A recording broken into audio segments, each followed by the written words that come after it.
Ano niyo siya namang style tapos yan na. First namon nga mga Lenny Kravitz. Nag-Jimi Hendrix kita to, ano, no, na, di ba? Ganito. Pero Purple mostly, Haze, di ba? May tanat mga tukat. May glam namon. The darkness ka mo. siguro hapit. gana, Hapit, no, that- good eh.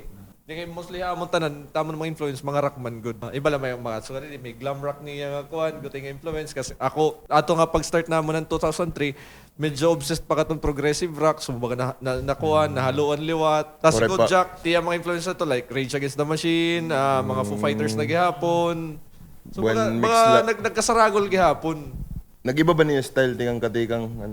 Ang pag-start namon mga covers, na iba na paghimo na namon mga original na kanta eh. But fusion na lang kung ano namon mga influence. Pero mostly content, amo lagi ba? Anti kang ano na or nag-iba gyap bukan? Waray man. Amo lagi ang style na lang pagdaran ko. Oo. Tagurosa, influence both foreign and local. Kung ano la. Mahilig ako mga Clint, Tak Andres, damo. Open itakin ko na yun. Pati R&B. Okay. Pati hip-hop, open ako ba? Pag nasuludan ako na yun ako, nga ako, mas ma-riff man ako, more on riff. Ore ko mayayakan nga Buwan particular. nahalugod la. Halo.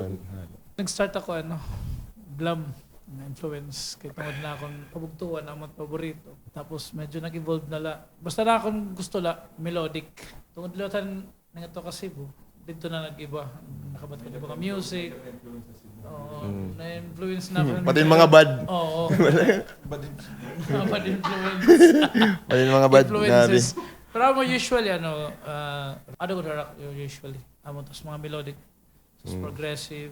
Sa gitara, buwan. So, Gitara, more in speed. So yan na, Petrucci, Gilbert, Bumstein. Bukan among itubuan ba? Usually. Neoclassical. Usually aman la talaga. Until now. Kuan. Damo. Damot May- bad. Aside nga damo takbanda, iba-iba pagot mga genre. I mean, na-appreciate ko man yapon. Hip-hop, R&B, rock, rap, ano man, di na kuan, reggae, world music, alternative, ano man to, bisan mga love song, mga kuan, nag-agi ko, labi na ko nangunguyab, mga love song, Love song. nagkakagawas, Happy ko to yung ba no? Involved na liwat. involved na liwat. Amo lagi. Base, yun na influence base siya. Damo, nagigihapon. Usala, mausala. Victor Voten, din mawawara. Meron may ako sa favorite yan nga basis. Diri ka diya siring nga mainstream yan do. Federico Malaman. Wow! Malaman. Malaman. Italiano. Pero check it out na la kuan na YouTube.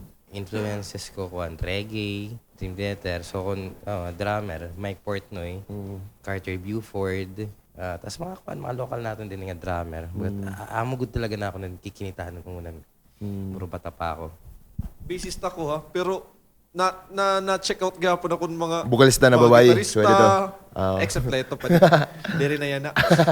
Ano na. Mga drummers, mga keyboardists, maupay talaga mo pinamati outside iti mo ba kumbaga ano timo instrumento o timo kon ay lapag focus ito para at least influence gyapon ito ni musically. Ganin idea gyapon nimo ba. Maupay gyapon ito nga kon training.